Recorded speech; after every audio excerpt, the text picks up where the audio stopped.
वर्दी मिली है, गरीबों को मारने का लाइसेंस नहीं।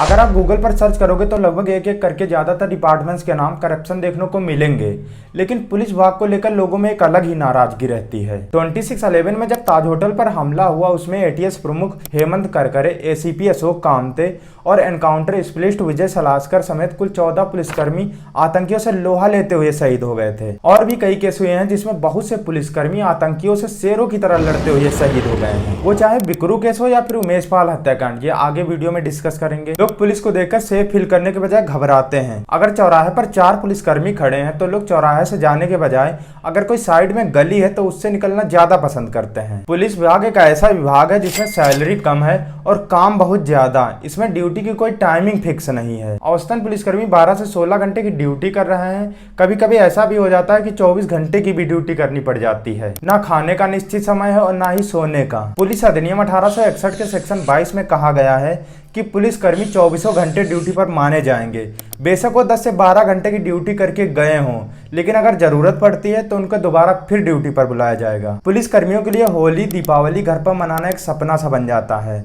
होली दीपावली आने से पहले डीजीपी महोदय द्वारा एक नोटिस आ जाता है जिसमें बड़े बड़े अक्षरों में लिखा होता है कि दिनांक इतने से लेकर इतने तक होली दीपावली या फिर किसी अन्य त्यौहार के चलते सभी पुलिसकर्मियों की छुट्टी बंद कर दी गई है। विषम परिस्थितियों में ही छुट्टी मिलेंगी। पुलिस वालों के लिए ना कोई संडे है, ना होली, ना दिवाली, ना घर का पता है, ना ही परिवार का। उन्हें ना ही सुबह की खबर होती है और ना ही शाम की। ना उनको सर्दी की ठुठुरन से आराम मिलता है और ना ही गर्मी के तापमान से और ना ही झमझमाती बारिश से। उनका कोई स्थानीय पता है तो वह है बस थाना, चौकी या फिर उनका ड्यूटी पॉइंट। पुलिस विभाग के लिए सुविधाएं नेताओं की बातों तक ही सीमित रहती हैं।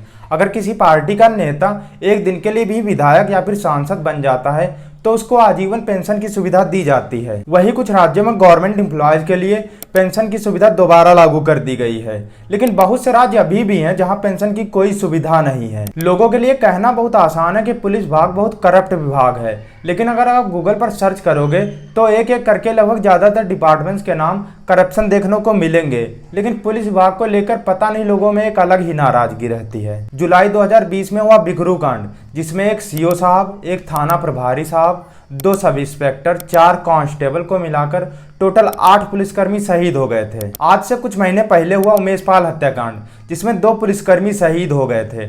और भी कई केस हो चुके हैं जिसमें बहुत से पुलिसकर्मी शेरों की तरह लड़ते हुए शहीद हो गए हैं। कोरोना काल का समय हम सभी को ध्यान होगा, जब सभी लोग अपने घर पर थे तब पुलिस के जवान किसी चौराहे पर खड़े होकर ड्यूटी कर रहे थे।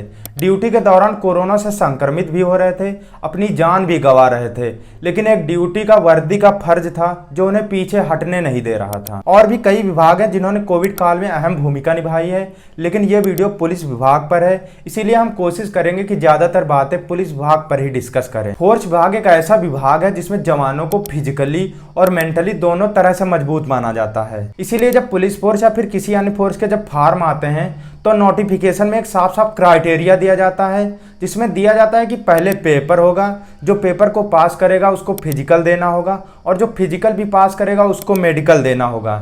या फिर ये भी हो सकता है कि पहले फिजिकल हो जाए, उसके बाद पेपर हो, फिर मेडिकल हो। ये तीनों क्राइटेरिया जो पास करता है उसको ट्रेनिंग के लिए भेजा जाता है। फोर्स विभाग के सभी क्राइटेरिया को पास करना आसान भी है और कठिन भी है, ये तो हमारी और आपकी मेहनत पर डिपेंड करता है। वही अगर पुलिस विभाग की सुविधाओं की बात करें तो सुविधाएं हैं, लेकिन काम के हिसाब से बहुत कम।